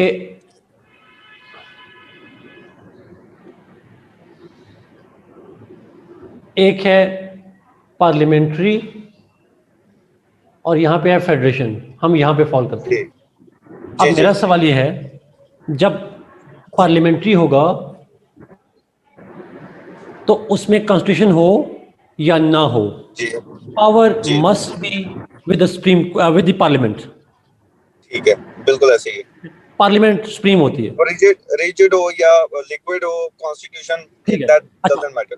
अब जब कॉन्स्टिट्यूशन होगा, अब यहाँ पे दो कंडीशन है, कॉन्स्टिट्यूशन है तो पार्लियामेंट सुप्रीम, ना हो तो भी पार्लियामेंट सुप्रीम, ऐसे ही है। ठीक है, लेकिन अगर कॉन्स्टिट्यूशन होगा जी, तो कॉन्स्टिट्यूशन का काम है कि हर इंस्टीट्यूशन की पावर को लिमिट कर दे, डिफाइन कर दे। लिमिट, ठीक है, अब डिवाइड भी करे, कॉन्स्टिट्यूशन हमारे कॉन्स्टिट्यूशन ने, जैसे 73 कॉन्स्टिट्यूशन ने पार्लियामेंट को पार्लियामेंट्री लिख दिया, हमारा सिस्टम लिख दिया कॉन्स्टिट्यूशन ने, हमारा सिस्टम पार्लियामेंट्री होगा। अब थियोरेटिकली पार्लियामेंट्री मींस पार्लियामेंट के ऊपर जुडिशरी का चेक नहीं हो सकता थियोरेटिकली, लेकिन उसी कॉन्स्टिट्यूशन में कॉन्स्टिट्यूशन ने ये भी लिख दिया पार्लियामेंट की ये पावर्स हैं जी, और साथ ये भी लिख दिया कि पार्लियामेंट फंडामेंटल राइट्स में से कोई चीज माइनस नहीं कर सकती। साथ ये भी लिख दिया, साथ ये भी लिख दिया इस्लाम के खिलाफ कोई पार्लियामेंट लॉ नहीं बना सकती। ऐसे ही है, तो फिर भाई पार्लियामेंट्री क्यों लिखा? सर वही तो मैं भी बात कर रहा हूँ, अगर इन्होंने करना है तो या तो जुडिशियल एक्टिविज्म को, ये जो फेडरल वाला मामला है, इसको खत्म कर दें। Exactly, that's the point. तो मैं इसी कह रहा हूँ जिशान, लेकिन जुडिशरी को सूट करता है ना ये कंफ्यूजन, जब चाहते हैं पार्लियामेंट्री सुप्रीमेसी की बात कर लेते हैं, ऐसे ही जब चाहते हैं कहते हैं कि जी पार्लियामेंट सुप्रीम नहीं है, 21st अमेंडमेंट कहते हैं पार्लियामेंट सुप्रीम नहीं है, कॉन्स्टिट्यूशन सुप्रीम है। भाई मैं भी मानने के लिए साइकोपैथ बना रहे हैं अपने बच्चों को साइकोपैथ। जिसको जो इंटरेस्ट सूट करता है जजेस को वो इंटरप्रेट कर देते हैं। ऐसे ही तो मैं वो टर्म यूज नहीं करना चाह रहा जो इंडियन बंदे ने यूज की, जिसपे वो एक्टर ने, जिसपे उसे आजकल कंटेम्प्ट ऑफ कोर्ट का सामना करना पड़ा है, अगर आप जानते हो। अर्नब। उसने नहीं नहीं, अर्नब। नाम नहीं, एक और वो इंडियन एक्टर है एक। ये तो और तरह का एक्टर है ना, वो वो रियल का एक्टर है।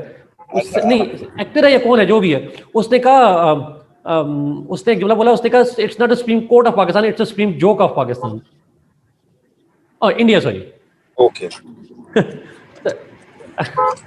तो क्वेश्चन इज, तो पॉइंट ये है यहाँ पे कि आप यहाँ पे कोर्ट को इस ग्रे एरिया में, तो थियोरेटिकली अगर पार्लियामेंट्री सिस्टम है, पार्लियामेंट सुप्रीम होना चाहिए, लेकिन कॉन्स्टिट्यूशन ने पार्लियामेंट के ऊपर रिस्ट्रिक्शन भी लगा दी।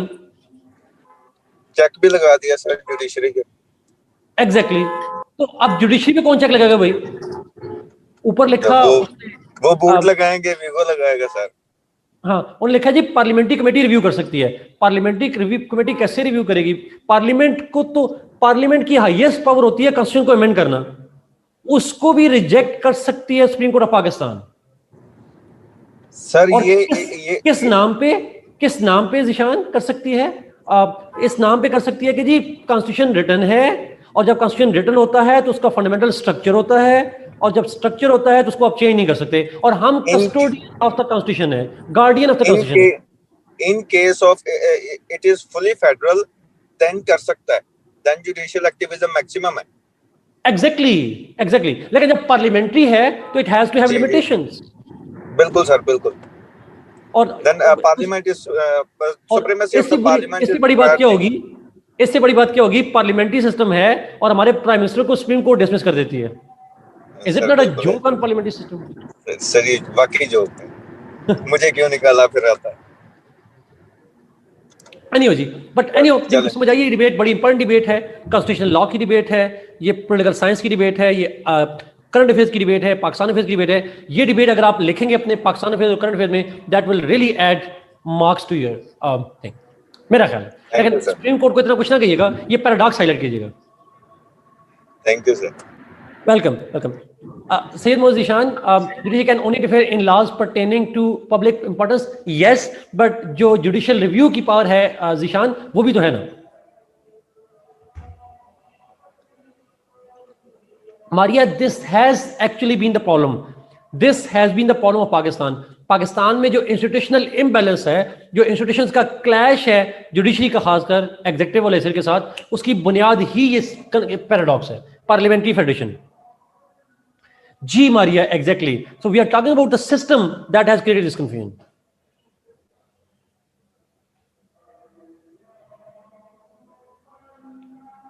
That's the point.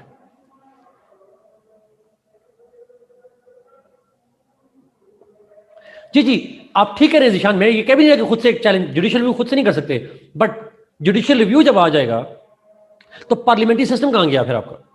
Parliamentary system में तो पार्लियामेंट का लॉ को आप चैलेंज नहीं कर सकते, और जुडिशियल रिव्यू सिर्फ लॉ का नहीं है जिशान, कॉन्स्टिट्यूशन का भी है। Yes Maria, as long as we don't criticize वीगो, तो वी आर फाइन। स्टेट क्यों नहीं कर रही आयशा, क्यों नहीं कर रही? ऑब्वियसली स्टेट के अंदर ये डिबेट और है क्यों नहीं कर रही, बट ऑब्वियसली हमारे लिए प्रॉब्लम्स हैं सॉर्ट ऑफ, उस पर मैं नहीं जाना चाहूंगा कि हम क्यों करें ना। हम पार्लियामेंटेशन को छेड़ना चाहते हैं ना हम फेडरेशन को, इसीलिए maybe this is one of the reasons why people want कि हम पार्लियामेंट्री से स्विच हो जाएं प्रेसिडेंशियल पे।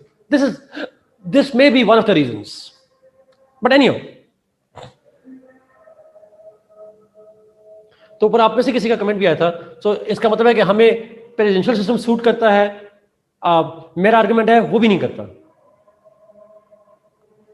वो फिर वो भी सूट नहीं करता, उसके अपने चैलेंजेस आ जाएंगे, मैं उस पर जाना नहीं चाह रहा। बट एनीहो, लेट्स मूव जी। आई गेस मैंने बेसिकली समझाना था जो बेसिक पॉइंट, जिनको समझ आ गया वो बता दें प्लीज, ताकि मुझे पता चले कितने लोगों को समझ आया।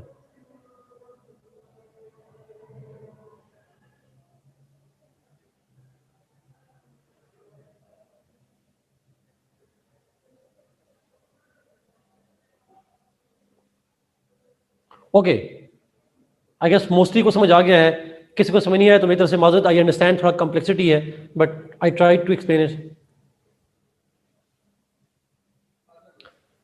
System actually depends on the people. जो पहले किसी ने लिखा था यहाँ पे, आपने सेगमेंट बड़ा अच्छा लगा था मुझे, कि सिस्टम डिपेंड करता है स्टूडेंट्स, लोगों के ऊपर। जी एग्जैक्टली। साथ पार्लियामेंट्री या प्रेसिडेंशियल, साथ इससे फर्क नहीं पड़ता आप किसको सपोर्ट कर रहे हैं, as long as you give arguments for that, it doesn't matter, दोनों कर सकते हैं। Same goes for India Umar, yes, लेकिन उमर इंडिया में सुप्रीम कोर्ट ने, जुडिशरी ने अपने रिस्ट्रेन एक्सरसाइज की है, आप मोस्टली एक्सरसाइज की है, they have been less intervening into the system वहां पे। असद एग्जैक्टली ये डायलेमा है। नो, इंडिया की एग्जांपल नहीं लिखनी आपने।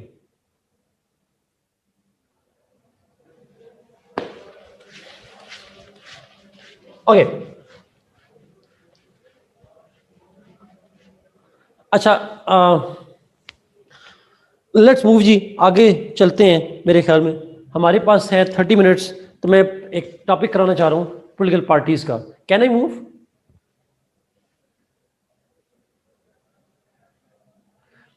True Iqra, agreed, agreed.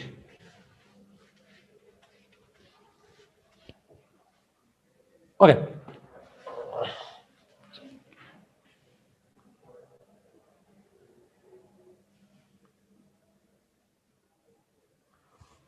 जी अच्छा, पाकिस्तान पे जरा जाएंगे, पाकिस्तान की कॉन्स्टिट्यूशन पढ़ेंगे तो फिर मैं मजीद बात करूंगा। ये थियोरेटिकल अंडरस्टैंडिंग ले लीजिएगा, फिर पाकिस्तान का जब सिस्टम पढ़ेंगे फिर जाऊंगा कि पार्लियामेंट्री बेहतर है या प्रेसिडेंशियल, दोबारा वहां पे डिबेट में जाएंगे। नो नो, हमने नहीं, इलेक्शन का प्रोसेस नहीं पढ़ेंगे जी। हमने बेसिकली 4-5 टॉपिक और करने हैं, हम करेंगे अभी। इसके बाद आज political parties, public opinion, liberty, fascism, sovereignty, 5 ये टॉपिक करेंगे। Okay, let's start with political parties.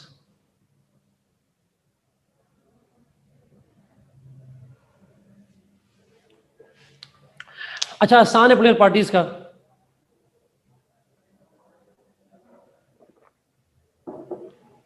Ji that will be enough जी। नहीं नहीं, हाफ आवर में 5 नहीं कहा मैंने कहा हमने टोटल करने 5।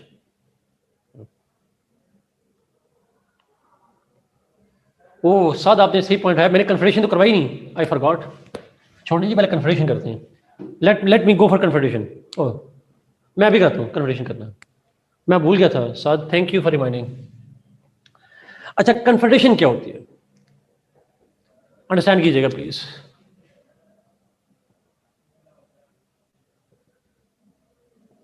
अच्छा, एक स्टार्टिंग पॉइंट से तो ये है, कि कन्फेडरेशन जो है, ये concept currently it is not workable anywhere, और at least it is not working anywhere. दुनिया में कहीं भी करंटली कोई कन्फेडरेशन मौजूद नहीं है। Is it clear? स्टार्ट से आप ध्यान में रखें प्लीज। No confederation. नहीं, मैं इसलिए नहीं बोला, वैसे भूल गया था। अच्छा, नाउ कन्फेडरेशन की रिसेंट पास्ट में एग्जांपल है हमारे पास।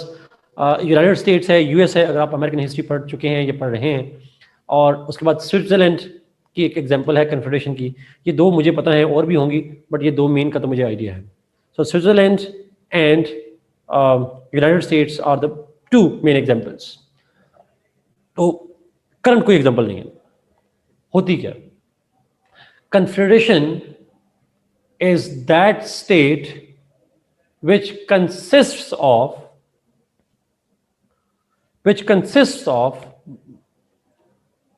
independent, it consists of a state. Confederation is a state, मैं वर्डिंग को दोबारा ठीक करता हूं। Confederation is a state in which a number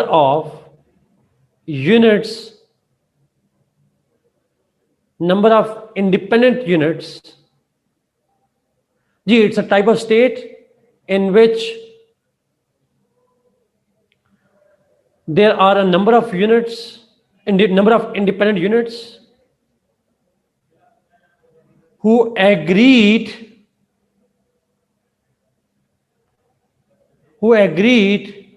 to establish one political unit.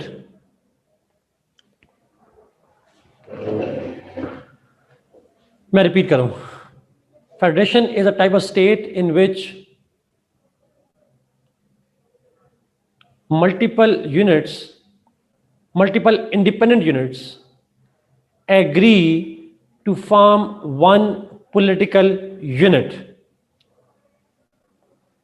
और वन पॉलिटिकल यूनिट को बता ब्रैकेट में लिख दें स्टेट। इसी को मैं एक दूसरे अल्फाज में करता हूं, जो आप में से किसी ने जी साथ exactly I mean not fully sovereign but mostly sovereign, तो मैं इसी सॉवरेन का वर्ड अवॉइड किया यहां पे, but you got the point actually, लेकिन लफ्ज सॉवरेन लिखिएगा नहीं प्लीज वहां पे।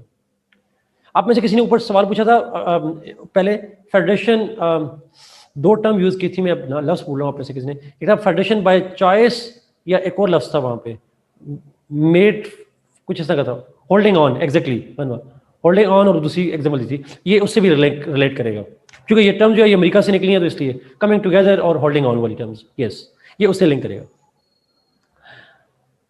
थैंक यू आप साद, आपको भी आरिफ आपको। अच्छा, मैं इसी डेफिनेशन को एक दूसरी तरफ से लेके जा रहा हूं। Confederation is a state which is established bye independent states through an agreement. It's a state which is established by different states through an agreement. अब आपको इससे क्या लगता है, it's a holding on system or it's a coming together system?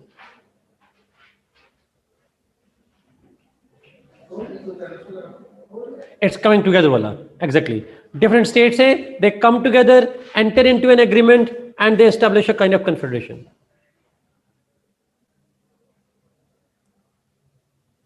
Like USSR, yes. Like United States. मुझे Switzerland की history नहीं पता, मैं कमेंट नहीं करूंगा वो कैसे बनी थी। Not under annexation. Annexation is not coming together. It is occupation. Ali मुझे उसकी हिस्ट्री नहीं पता, मैं सॉरी कमेंट नहीं करूंगा। बिस्मार्क की मुझे नहीं आइडिया उसका। नहीं जी, ईयू नहीं। आप एग्जांपल पेपर में लिखनी है तो प्लीज कोशिश करें एक एग्जांपल ले लें यूएस की और मैक्सिमम यूएसएसआर की। EU is not confederation, it is like confederation but it is not confederation. अच्छा, अब मैं इसको थोड़ा एलेबोरेट मजीद मुझे प्लीज इजाजत दीजिएगा। आपके सवाल आधे क्लियर हो जाएंगे, फिर मैं आपको जवाब दूंगा। पाकिस्तान की एग्जांपल तो कथी नहीं है, एब्सोल्युटली नॉट। मैं इस दफा रिपीट करता हूं। मैंने कहा मुझे प्लीज एक मिनट जल्द दीजिएगा, आपके क्वेश्चन का मैं जवाब दे दूंगा, मुझे जरा प्लीज इसको क्लैरिफाई कर दीजिएगा। बेसिकली कन्फेडरेशन के अंदर different states come together, enter into an agreement and they establish one state. अच्छा, अब इसके कुछ फीचर्स ध्यान में रखें।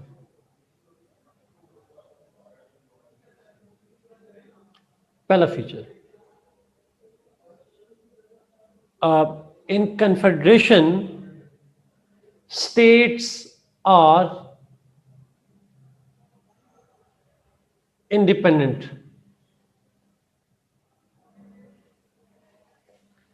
जो स्टेट्स होती हैं जो कन्फेडरेशन बनाती हैं, who make the confederation, उनको स्टेट्स कहते हैं। उनको यूनिट्स कह ले लेकिन मोस्टली स्टेट्स कहेंगे।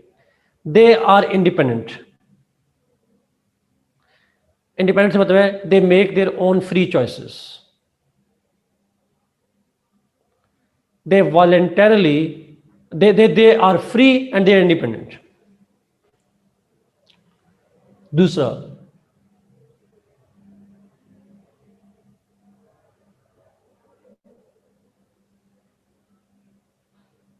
एग्रीमेंट, ट्रीटी, एग्रीमेंट या ट्रीटी कह लें। अच्छा, एग्रीमेंट्स या ट्रीटी से मतलब यह है those independent states must have a treaty between themselves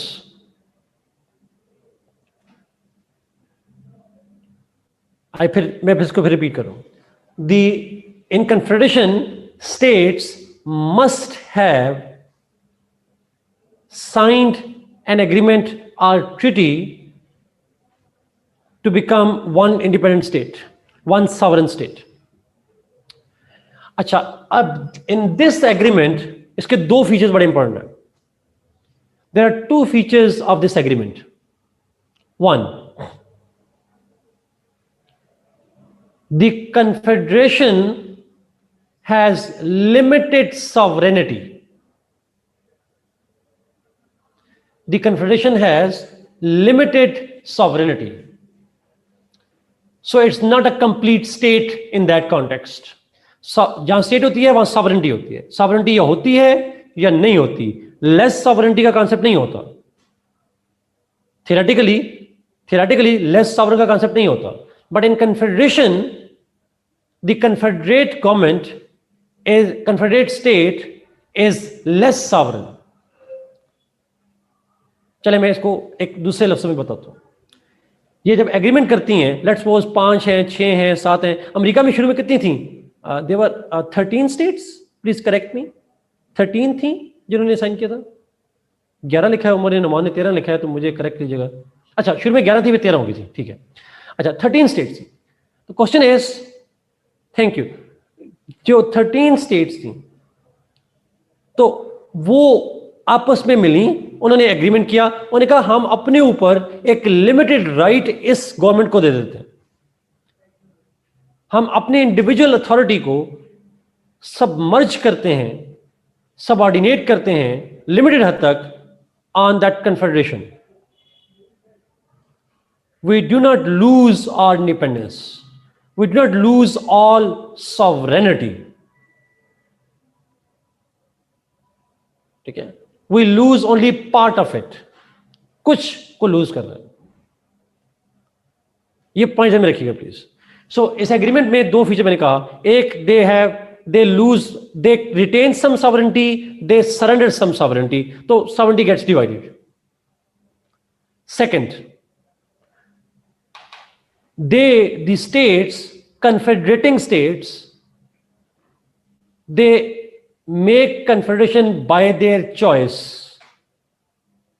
वो अपनी मर्जी से इकट्ठी होके एक कन्फेडरेशन बनाती हैं. They're not bound to, they're not forced to, they volunteer to do so. याद रहेगी बात.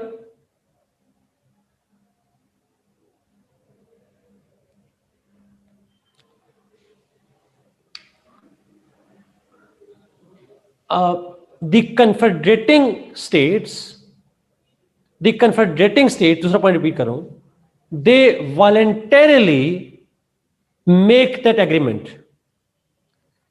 and therefore they can come out of it at any time. They continue to have the choice to come out of the agreement.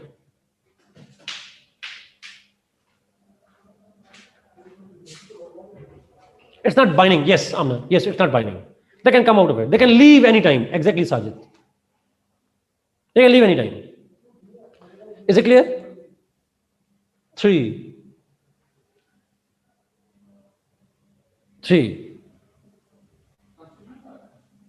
Bada important point. Is there any need of a strong, powerful judiciary? No. Why not judiciary? Because states interpret laws as a treaty as per their own choice. ये common interest में कोई भी हो सकता है. That's true, Sahid. There is no need of judiciary as states are free to interpret their own laws.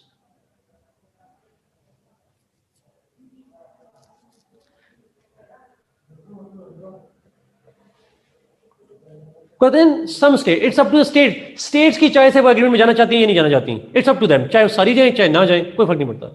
Judiciary का होना must नहीं होता. Fourth, usually confederations are developed for defense. They are usually developed for defense purposes.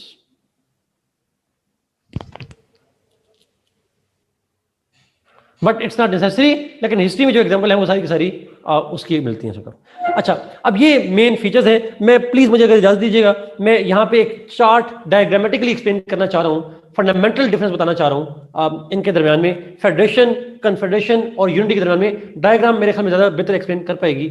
मैं इसको please, मुझे जरा लगता है कि डायग्राम्स जो है ना वो ज्यादा अच्छा एक्सप्लेन कर देती हैं, तो मैं इसलिए उन पर जरा ज्यादा रिलाई करता हूँ।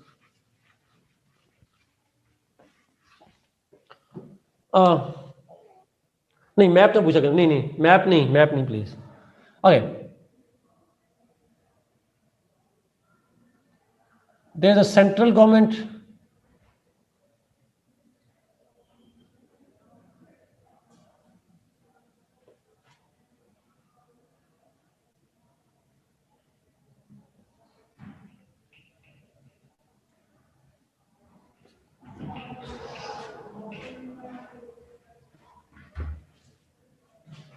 confederate government,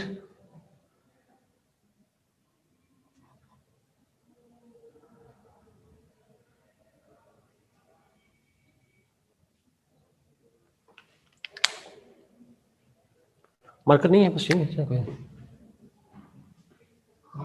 नहीं कोई नहीं, ठीक है। अच्छा ओके, अब सुनिएगा जी प्लीज। जी उमर, थैंक यू, एग्जैक्टली। अच्छा, मेरा एक सवाल का जवाब दीजिएगा प्लीज, अब सुनिएगा गौर से। अब आपने लिखना नहीं है, सवाल पूछना है मुझसे, सुनना है। हरे सवाल पूछिएगा बट टाइम दूंगा। ये है मैंने सेंट्रल गवर्नमेंट, ये यूनिटरी स्टेट है, ये फेडरल स्टेट है, और ये कन्फेडरेशन स्टेट है। अच्छा, अब यूनिटी स्टेट में सेंट्रल गवर्नमेंट है और यूनिट्स हैं। इसमें दोनों में से पावर किसके पास होती है? Who has the supreme power and authority? This central government has all the powers. Units, तो हम कहते हैं authority flows from top to bottom, ऐसा ही है। Authority flows from central government to units, ऐसा ही है, टॉप बॉटम। समटाइम्स yes, नहीं, always Sajid, it's always.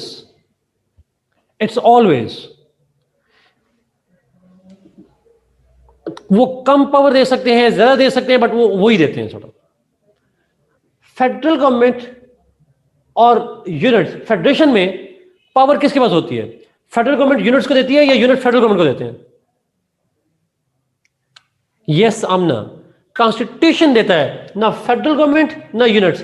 Constitution distributes powers, ऐसा ही है।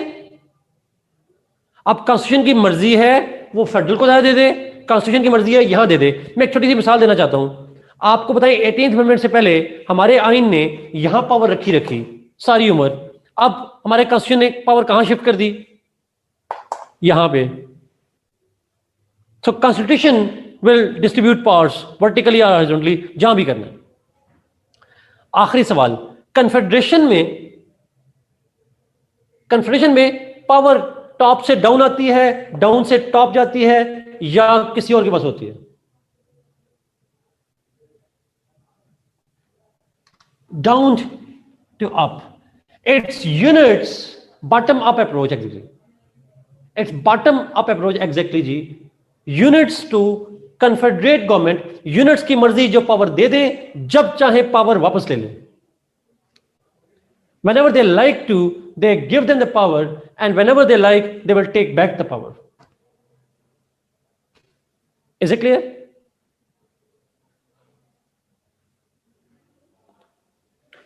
So, अगर आपने से किसी ने पूछा था तो अगर मैं पूछूं ये किसका अपोजिट है, कन्फेडरेशन किसका अपोजिट हो जाएगा? It is opposite to unitary. वहां पे टॉप टू बॉटम, यहां बॉटम टॉप। अब जरा मेरा सवाल, ट्रीटी डिस्ट्रीब्यूट्स पावर, हमजा ठीक कह रहे हैं, लेकिन मैंने ये भी कहा कि states have a choice to whenever उस ट्रिटी में स्टेट्स की मर्जी है जो पावर कन्फेडरेशन को गवर्नमेंट को दे, और जब चाहे वो पावर वापस भी ले सकते हैं, they can take it back too. जी Shahbaz, exactly exactly absolutely. Certainty नहीं रहती शहबाज, उसके अंदर अनसर्टेनिटी आ जाती है। अब ऐसा इतना मुझे नहीं पता, can there be a federation within confederating units, I don't know, I don't think so, because federation में सॉवरेनिटी आ जाती है। फिर agreement treaty are same, yes sir. What would be the best way to compare, attempt it as a, आप उसके अंदर definition लिखें, आप उनके स्ट्रक्चर्स लिखें, पावर डिस्ट्रीब्यूशन लिखें, and this is how you will compare it. No confederation में supremacy is with unit, they are supreme units. In confederation, units are supreme. In federation, constitution is supreme. And in unity states, it's central government that is supreme.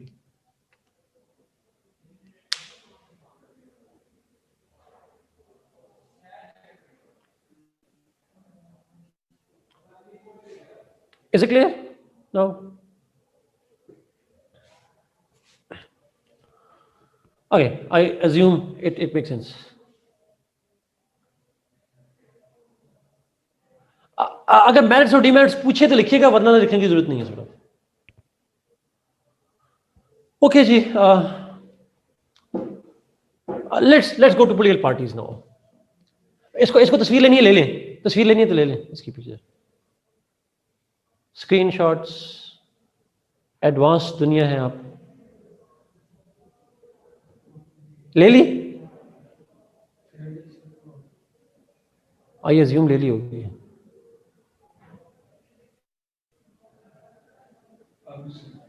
बस ले ली होगी मेरा ख्याल है।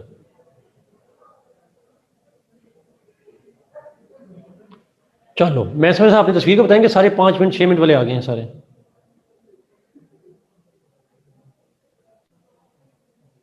Video बना लेती है, वीडियो कैसे बना सकते हैं आप? मेरी वीडियो ना बनाया करें, मैं तैयार होकर नहीं आता, इसलिए मैं तो समझता हूँ ऑनलाइन क्लास होती है, आप लोग मेरी वीडियो वायरल ना कर दीजिएगा प्लीज, डर लगता है आजकल सोशल मीडिया से। अच्छा, पॉलिटिकल पार्टीज को तो चलिए मैं बताता हूँ जी हमने पढ़ना क्या है, तो चैट कीजिएगा नासिर। हमने पढ़ना क्या है ये लिख लीजिएगा अपने पास, नोट कर लीजिएगा।